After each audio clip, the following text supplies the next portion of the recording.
Greetings, nerds. This is SNN Nerd. I'm your host, Sarah Belmont, and with me, as always, is our Mr. Producer, Will Polk. How are you doing tonight, Will? Doing very well, Sarah. Hope you're doing well this Tuesday evening. I'm doing fine.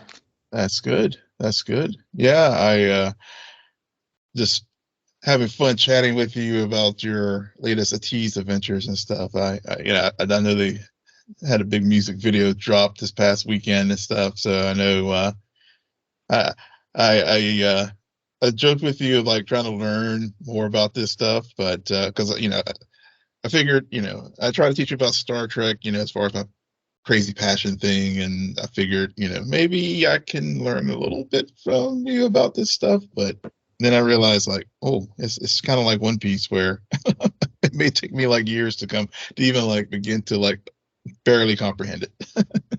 Yeah, it's a lot, and our Yeah. listeners are probably very confused right now, but yeah, it's and that's just one group of being a K-pop stan.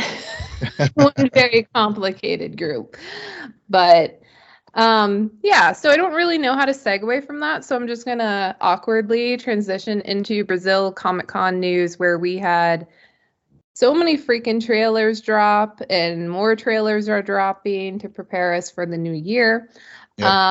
So to just start us off with House of Dragons Season 2 trailer, Will, what did you think? Well, House of the Dragon Season 2, we were able to get a really good trailer. It was a teaser.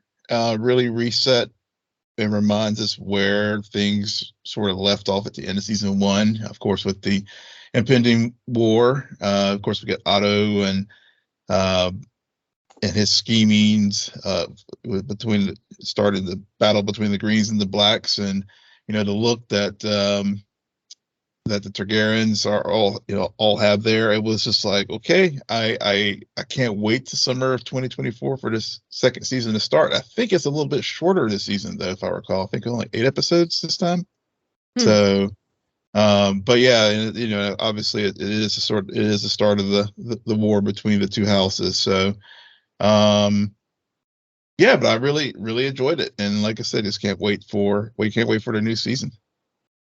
Yeah, to me, this is a trailer. It's not a teaser, because all it did was show us a lot of cool images that are to come, but also provide information about, like, remember, this is where we left off with these characters. Yeah. This is the big thing. The war between kin, like the poetry of the dialogue. My God. Yeah. Watching like this is amazing. I love Season 1.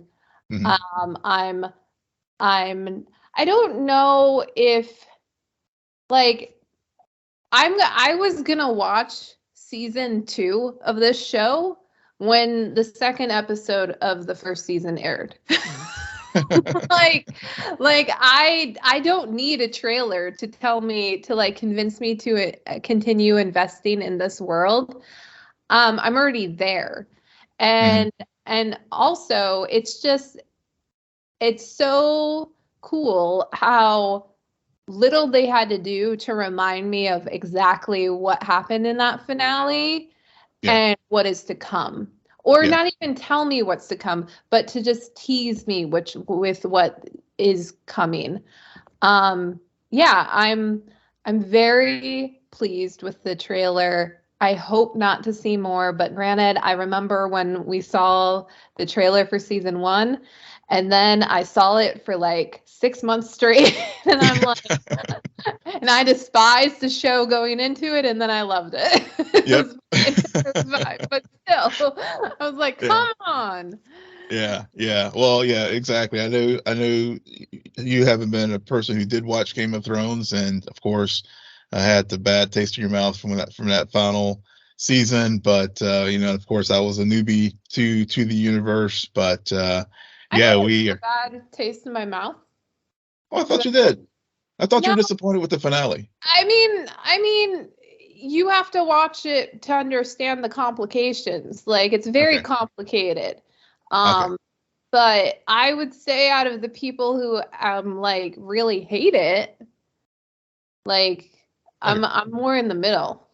Oh, okay. Like, disappointed. I mean, Yeah. and it's one episode of I think there were 6 episodes in the final season. Yeah. I have a very complicated relationship with the show. Do not sum it up. Fair enough. I just remember being a participant in, not even an active participant, but just sort of listener when you and one of our guests some time ago talked about that finale. And it just, I would seem to remember differently than you, but moving on.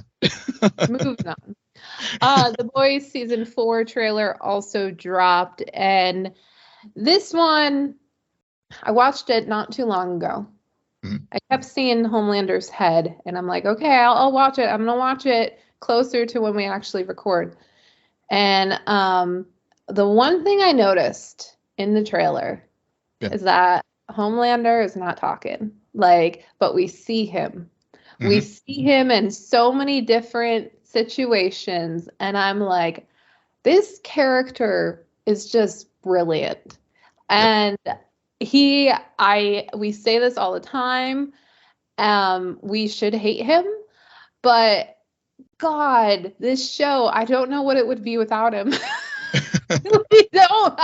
I'm fearful for the day because, I mean, this is season 4. Season 4. How many seasons can he still be around being that asshole and being that forefront bad guy and getting away with it? Like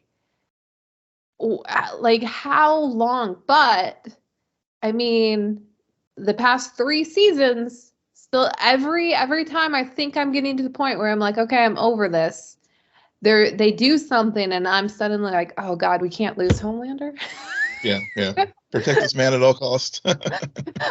And now, of course, everyone should have seen this casting coming, but now they're bringing in Jeffrey Dean Morgan. I'm like, well, yeah, that's about time. Why wasn't he cast sooner? And I like how he's playing on the Boys team. Well, based on the trailer, we don't know how much that's true. And his old son from Supernatural is God, what was his name? What's the character's name who I'm totally blanking on? Jensen Ackles' character. Oh, Soldier Boy. Yeah, Soldier Boy is Soldier Boy. So yeah. I found that to be very interesting. But I mean, let's just place the bets now. At what point does Jared Padalecki appear? Come on. Yeah. This and Misha Collins, throwing him a good Castiel moment, especially if we have Jensen Ackles, okay? Mm-hmm.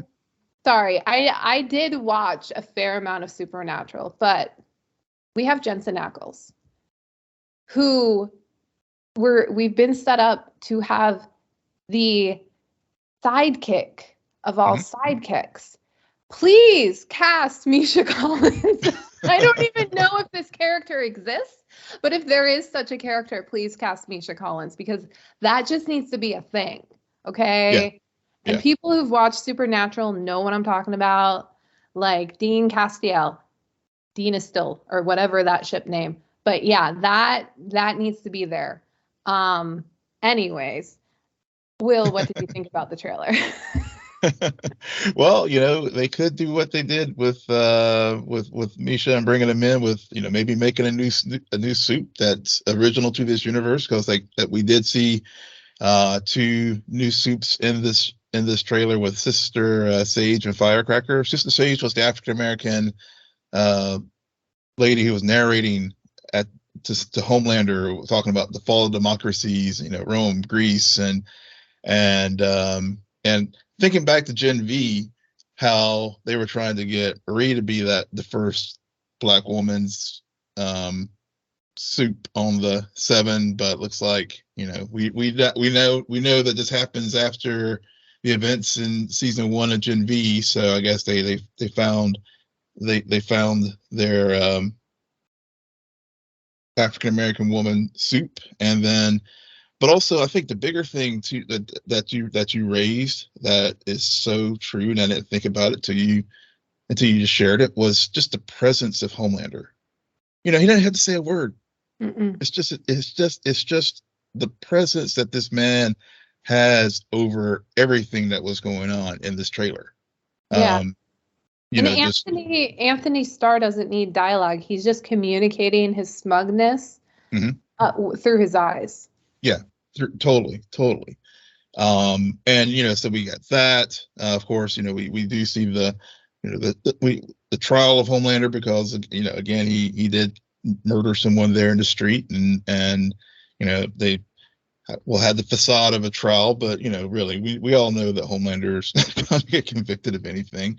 And also, it's not lost upon me too that this fourth season is premiering in a presidential election year, and we do get the fact that Newman is elected vice president in this upcoming season of The Boys. So there is that, that the show is always very timely, and maybe because of the strike it got pushed back a year, but at the same time, maybe it's still not lost upon me some of the dynamics that are going on there, and especially given what we saw with Butcher, learning about what happened there in the what was the place in Genvi, the forest, not the ring, the woods, yeah, in the woods, and of course Butcher only having 6 months to live, and he knows what's going on with the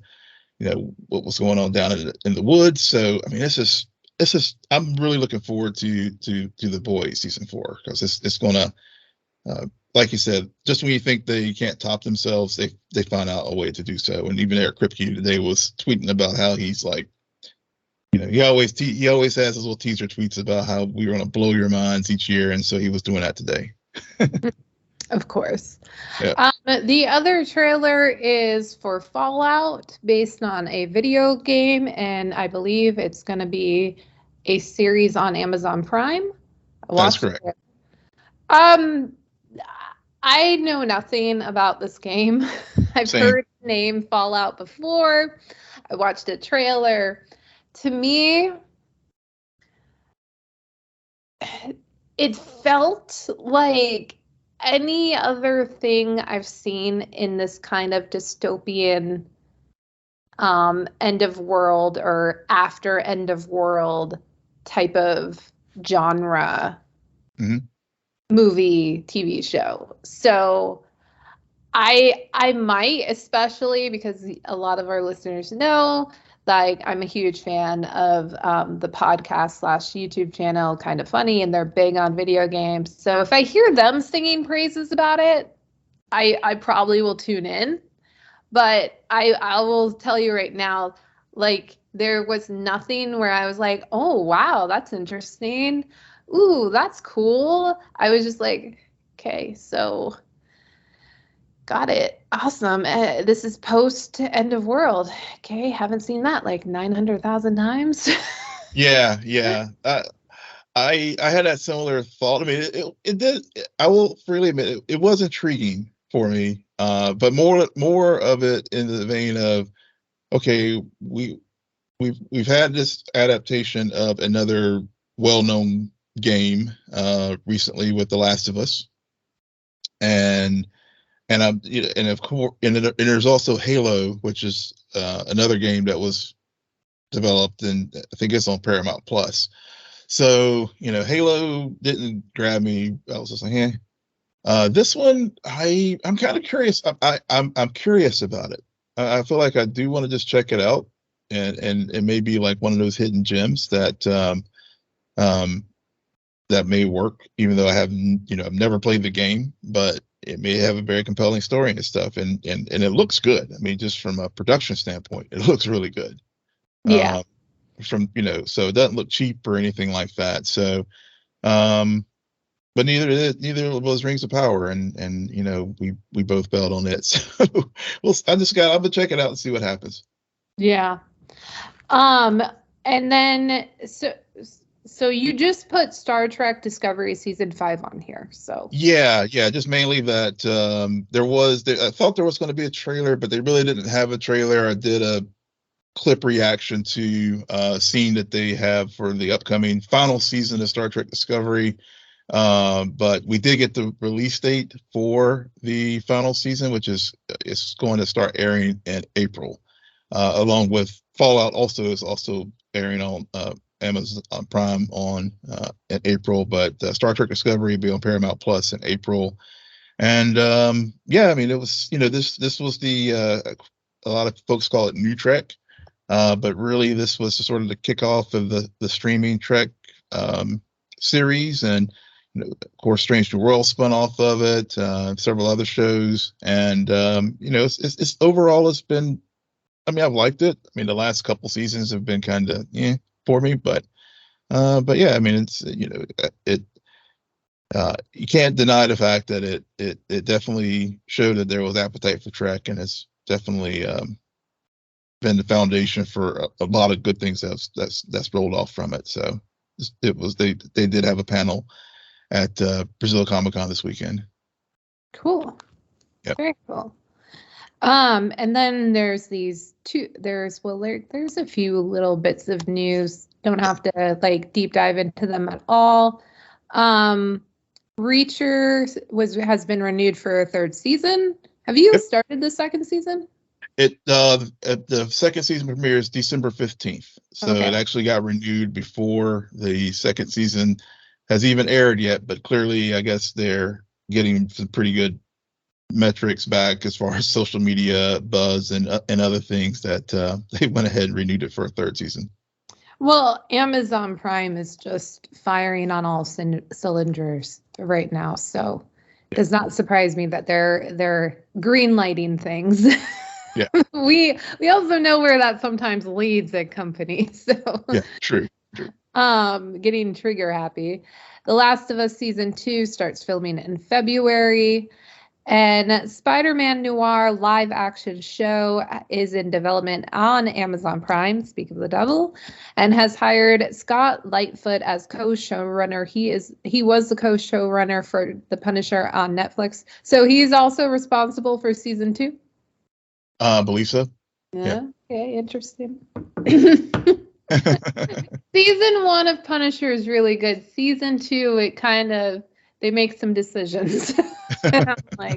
But they also knew it was the end of the road for what they were trying to do with the Marvel Netflix verse, especially right after the Defenders. And But the interesting note about this show was announced earlier, but he was just hired. And again, no Peter Parker. This is Spider-Man Noir that was introduced to us, at least in the animated universe, in Into the Spider-Verse, voiced by Nick Cage. So, interesting. Kevin Feige has made it very clear that Robert Downey Jr. is done with Iron Man in the MCU. Well, Kevin, too bad. Like, social media is a thing. Fan fiction is a thing. Fans and their crazy obsession with wanting to tell your story is a thing. So, good luck. But there was a great article in Vanity Fair this past weekend, obviously highlighting Robert Downey Jr.'s career path, and of course, obviously with Oppenheimer being probably his biggest project of late. But buried within that story was talking about Robert and Feige he's like, look, we told that story, we had a nice ending, we don't want to touch that ending. I'm paraphrasing, but bottom line, he's like, basically Kevin Feige became James Gunn, and he was like debunking all the bullshit that's out there on the internet right now. Yeah, well, that bullshit is going to continue. It's going to continue. Yeah. I mean, people got to get their clicks. Well, people just like to say shit. That's what I'm saying. Yeah, exactly. Like to get about clicks. What they don't know about. So, yep. Whatever. All right. So that brings us to let's talk about Invincible season 2, episode 4. It's been a while. the last episode of season 2, part B or part A, because it will take in a short or possible mild walk before we get the rest of the episodes this season. Mild break before we get the rest of the episodes this season. Will, what did you think about this episode? So I finally had an episode where I was really engaged and I overall was pretty pleased with. And I think part of it was because they just really instead of having a lot of just plots with like characters I don't care about, like the Guardians of the Globe and stuff. They really focused on Mark and Omni-Man's relationship in this episode, but also the subplots that they did have really tied back to the main story more directly. So with the exception of Adam Eves, but my point being that it just felt things were very focused in this episode, and it did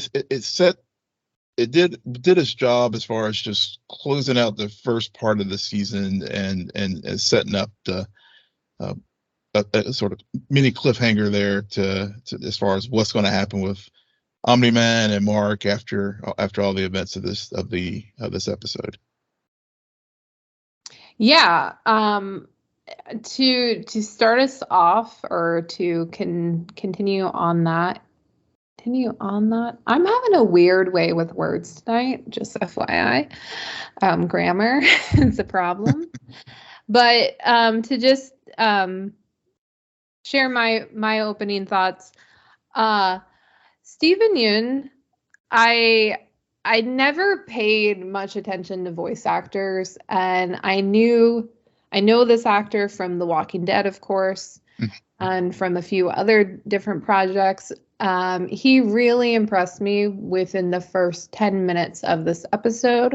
Mm-hmm. I mean, we've talked about before how this voice cast, it's just stacked with great actors who have powerful, charismatic voices, but he managed to do something that I couldn't believe. It's just like, especially when like your counterpoint is J.K. Simmons, but I'm just sitting here and he went through his voice, expressed about every single emotion you could in this kind of situation where your father nearly beats you to death.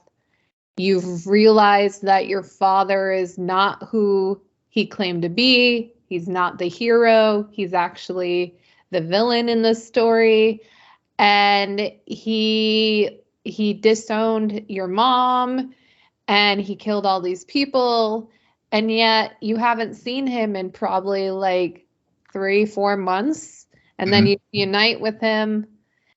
But you're also very mad. Like, it's a very complicated, and I just think he sold it in a very, very good, he sold it in a very good way. And I was very impressed by that. Like you said, I was engaged throughout most of this episode because it just really focused on it focused on Mark, and it focused on Omni-Man, and what has been the whole Viltrumite background thing, where we've seen some instances of like Alan the alien and what was going on there. And so little clues about where this was headed. But yeah, I really like this episode. Yeah. I mean, it really, speaking of the Viltrumites and we saw the 3 people, like I said, with Alan, and then of course whenever they do hunt down Mark and Omni-Man with the Thraxonites, and again, dealing with Omni-Man, like having he has a very complicated relationship first with Earth and now with the Thraxonites, where at first he was well, first of all, he was just ready to throw it all away. I mean, quite frankly, because after he beat Mark down, he was just so broken. And and I love the way the episode started, because we see him leave Earth, and he's about to cast himself into a star, because he's just so broken from what he did. And then he had the hero moment where he saw these Thraxonites, that he was able to rescue them, and then go back and not become the conqueror, but he basically does a similar thing that he did on Earth, which is he built a life for himself on this planet. I mean, he had married another woman, he had another child, and to your point, I mean, when Mark sees all that, and I completely agree with what you said about the emotions that Stephen Yeun conveys in those opening moments when they reunite. I mean, it was a very, very powerful episode, and it reminded me like I got the vibes I got at the end of season 1, as far as like when everything gets pulled together in this show, it really does work very, very well. But it, and so it is like Mark, the show it feels like it's growing up as far as storytelling and being able to carry a narrative through line, like this 4th episode. So I'm hopeful that on the back half of the season, we'll continue to have that type of growth, not only with our characters, but also with how they're telling these stories also. Right. Yeah. He had a Thraxon. Like, how do I could go in so many places with like just so many questions, but yeah. They also brought up the short lifespan that really threw me. Mm-hmm. And I know, yeah. Anyways, yeah, yeah, that's a lot. Yeah.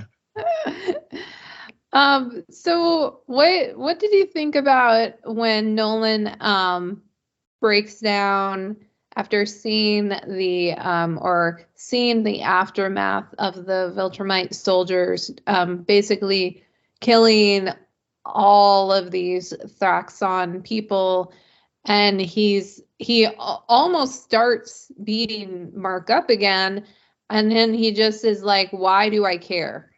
Mm-hmm. Why do I care about them? And he's breaking down. Yeah, like I said, I mean, I think that's the complexities of Nolan. I think, I don't know if it's because of his influence of like living on Earth and having that building. I guess it's almost like an empathy, where he sees the whole Viltrumite goal of conquering the universe or whatever is not all what it is cracked up to be. That they're really just I don't know what the word for it is, but they're not perfect people, and other civilizations should be free to do with their lives what they will, and not just be colonies for Viltrum.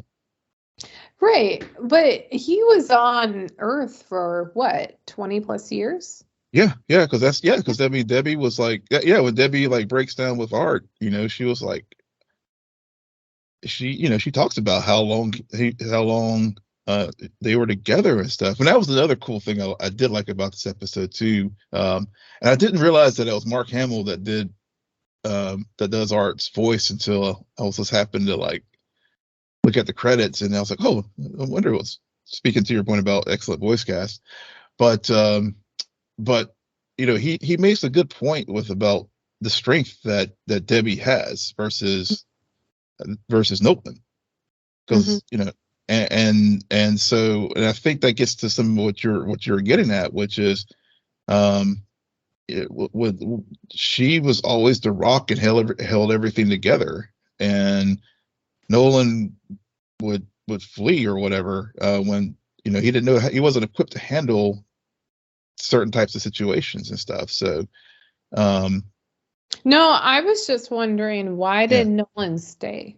Like he was sent to what, take over Earth, or we still don't really understand, or at least I don't understand what he was sent to Earth to do that would cause him to be there for 20 years without any other Viltrumites coming down and like saying, getting the job done.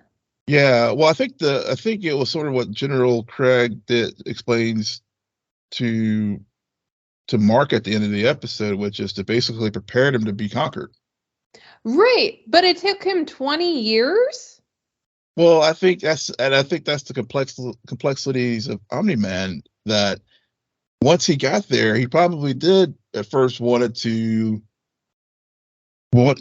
follow his mission, but once he got there and met Debbie and really had a family and stuff, his mission changed, at least for himself. Wow. And I think that's part of why, and that was why the Viltrumites were like after him, and because he broke their code. But he knew that the human code breaking was like, he broke their code with the Thraxon people. Yeah, and that's the flaw, and that's the, I guess, flaw with Nolan. I guess if you look at it from a Viltrumite standpoint. Well, I guess I know that you know about as much as I do about these comics. So when I'm asking these questions, I'm not entirely thinking you're going to tell me the exact answer. Yeah. But I just am saying that from my perspective, I still don't quite understand why Nolan was allowed 20 years to do this mission, because it sounded like at the end of season 1, he was like, okay, now that my son is ready, let's do this thing. So maybe part of the mission was like procreate, and then turn people. That's weird. Yeah. But now Mark has to like been given the job to do it in what feels like a very brief, like as soon as he returned to Earth. Yeah. They do or return. I also remember General Craig saying return to the post. Like there's something about they want a Viltrumite there at all times. So I'm sure in the later part of the season we'll get more information about the mission and what's in the books that Nolan wrote down about the Viltrumite people, and just understand more of that side, because I don't know. I think that it's a bit simple just to be like, oh, he went to Earth on a mission and he fell in love, had a kid, and that changed him. He beat that kid almost to death. So I don't know if he was completely changed. Well, he was changed enough that he, when Mark, and they rehashed that moment in the beginning of this episode. I know, like he was changed enough to leave, but still, and he just managed to do it again. Like I want to know more about the Viltrumites culture and just what mission Nolan was put on, and from him understand like, but he clearly doesn't know, or else why would he be asking his son, like, why do I suddenly care? Right. I don't know. Yeah. Well, I mean, I think and I think that what makes Nolan such a very interesting character, that he is shades of gray versus the other folks, but also the thinking too, like what in this particular universe, why he went this particular way, because we know just from from things that went on with Angstrom Levy and every other, just seems about in every other multiverse, the story breaks where Mark and Nolan team up to conquer those worlds and complete the Viltrumite mission. So yeah, so we'll learn more, I guess, as we move forward, why things broke differently in this Prime universe versus the other universes that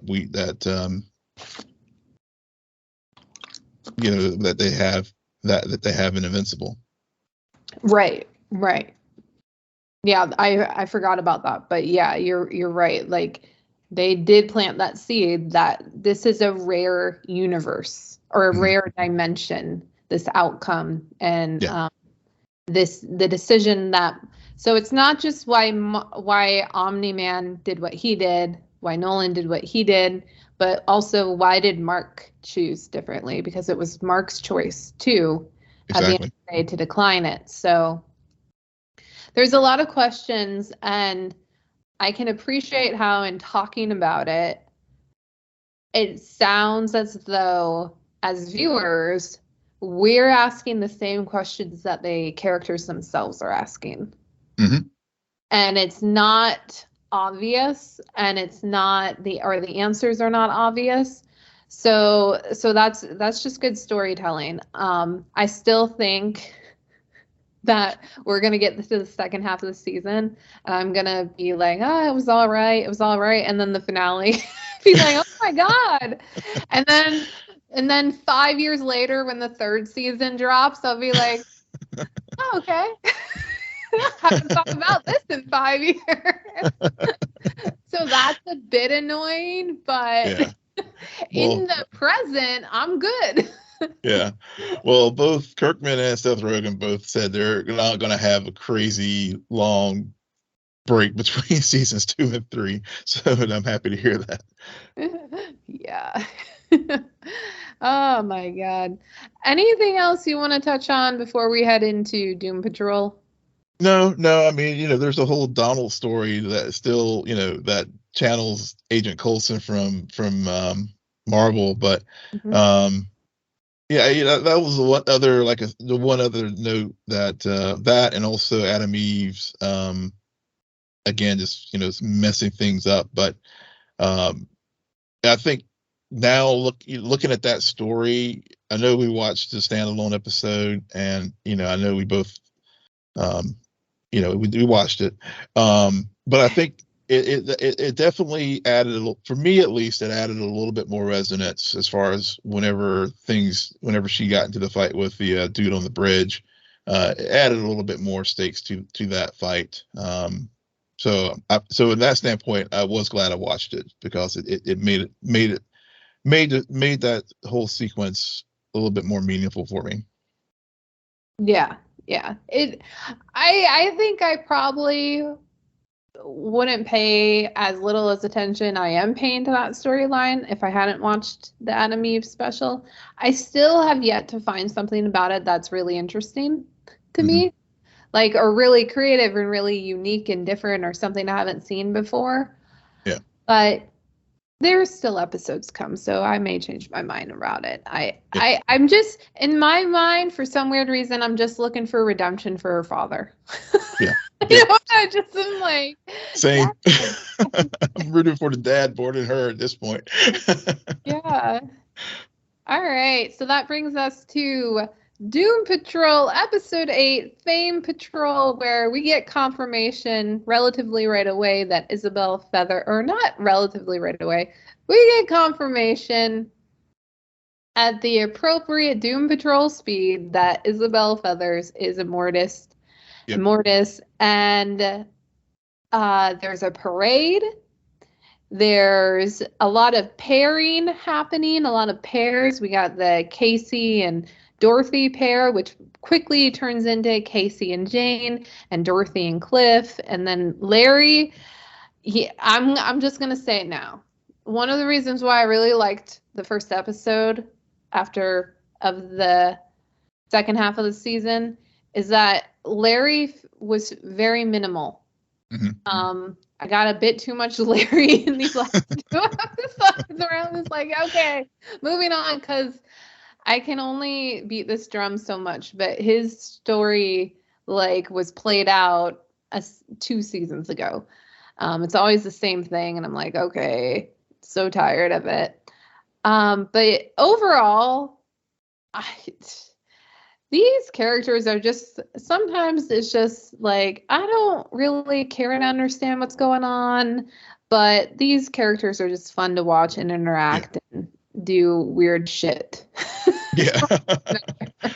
That was my notes for my notes for episode 8 was just like, one, I wish I watched 7 and 8 back to back, but two, this show, I was really getting back into why I fell for the show to begin with, because I felt like in episode 8 they were really getting back to the roots of like you said, there's they don't need a bunch of like, and they don't need a bunch of multiple baddies or whatever, Immortus, why. But the bickering, like whenever they were walking down the back to Cloverton, and the whole like Cliff going, Immortus, and Jane like telling him to shut the fuck up and all that stuff. I mean, and all this, the bickering and interplay between the characters. That's what I was like, okay, I'm feeling like I'm watching the show that I know as Doom Patrol again, because you're right. I mean, it's just seeing these characters in their interactions and stuff is really what makes this show work. And those were the kind of things that were really on display in this episode. And I thought that I was like, okay, I'm getting back in. I'm getting my Doom Patrol groove again with this episode. It's funny to me how in both of these episodes, random characters just quickly enter and exit. Like Derek leaving at the beginning of this episode, like, they get out of the dimension. And all of a sudden, we have Derek and my God, I'm Victor talking, and I always want to say Clint, and I'm like, I know it's not Clint. I don't know why. That's stuck in my head. But we have Derek and Victor talking, and next thing I know, he's like, "Peace out." Yeah. Wait, so you're just gonna go back to your normal life, like, and pretty just much leave? What? Yeah, and then later, Larry's quasi-boyfriend shows up, and it's just, I understand why. Like, I understand why these characters are showing up, but the awkward exits are just killing me. Like, okay, we're done with them. But yeah, so basically this episode is just all about Rouge realizing that, likely because of how she kind of inadvertently caused Isabel Feathers to fall and become Immortus. She has this unique connection to Isabel and Immortus, and quickly tries to get the team together and understand that, oh no, that is Immortus. This is not good. Meanwhile, Immortus / Isabel is basking in the glory of being found, and only to realize that she was just the person found and not actually the hero. And so with that, we leave the second episode with a giant yell from Isabel. And that brings us to the musical episode of Immortus Patrol. Yeah. So all I could think about during Immortus Patrol was how I kept comparing it to the Marvels. Because of the very controversial musical scene in the Marvels. Yeah. And just how I wonder if they had committed the way this episode commits to the bit, if it would have been perceived a little bit better. Because at one point, someone even says, "Oh my God, I'm singing I'm talking in song," and I'm like, "Yeah, I should have heard more like something like that, where like it felt." I hats off to them, because the songs felt as though it was dialogue that they were just so like being almost forced to sing, except for Victor's part, where that was like clearly frame by frame Zac Efron High School Musical. Yeah. Like, I was, that was not for like my time, my teenage years, High School Musical, no. But I saw maybe it once, and for some reason, as soon as Victor started, I'm just like, oh my God, I know where you got this choreo from. Yeah. That's funny. Yeah. So for me, this is what, so for me, took me back to Star Trek Strange New Worlds musical episode, because they had one earlier this year, even down to the a cappella opening. So I was just like, so this is where HBO messed up, because or Max messed up by like holding these episodes so long, because for me, I was like, and I agree with your point about the Marvels, by the way, that if they had just sold out for the bit, that whole sequence would have worked so much better. And because both Doom Patrol and Star Trek Strange New Worlds both sold completely out to the bit that we're doing this musical, and we're fully committed to it, and I thoroughly enjoyed both episodes, because I mean, this episode, you're right. I mean, they sold out to it, and the characters that, even in Strange New Worlds, they had a in-universe reference to, like, I'm singing, I'm Yeah. yeah. So for me, it was just sort of like, I even I even DM'd you earlier, over the weekend. I was like, hey, two of my favorites like have musical numbers, because that's what they were, like, mirror images of one another. I kid you not. Well, did they have a jerk off song? With a minus the jerk off song. Minus the jerk off, okay. Because I was wondering, there's only one person who I ever could imagine doing a jerk off song, like, and that would be Cliff. Yeah. And then they gave him more. Oh yeah. It was My Robot Buddy and Me, and I'm just like, man, just have at it. My one gripe is, like, I didn't need to see the piss off of the wall to interrupt Victor's Eric Efron moment. But yeah, I really like this episode. There's nothing deep about it necessarily, but at the same time, this is a way for Doom Patrol to do a musical episode. It made a lot of sense. Yeah. We understood the context, I think, with the Fame Patrol buildup of understanding the narcissism that is embedded in Isabel / Immortus, that it makes sense why she would force these people. I guess my one question is here. Okay, so Isabel has screamed and killed so many people, like, twice now, right? And in both instances, Doom Patrol is right there. And they gave up their longevity to bring her / him back. Back. So how is it that they keep surviving these attacks? Well, the first one was Derek. This happened, he built those bubbles. Oh yeah, I forgot about the bubbles. That makes sense. So what about the second one? So when she blew up Cloverton at the end of that, I think Immortus, like, blew them into a pocket. I guess she put them in a pocket dimension just because she I guess she needs, I don't know, I guess she has their longevity now. So she really doesn't, I guess she doesn't need them. No, but she definitely likes her toys. Exactly. That was about what I was going to say. I mean, she needs, but to your point, she is such a narcissist, and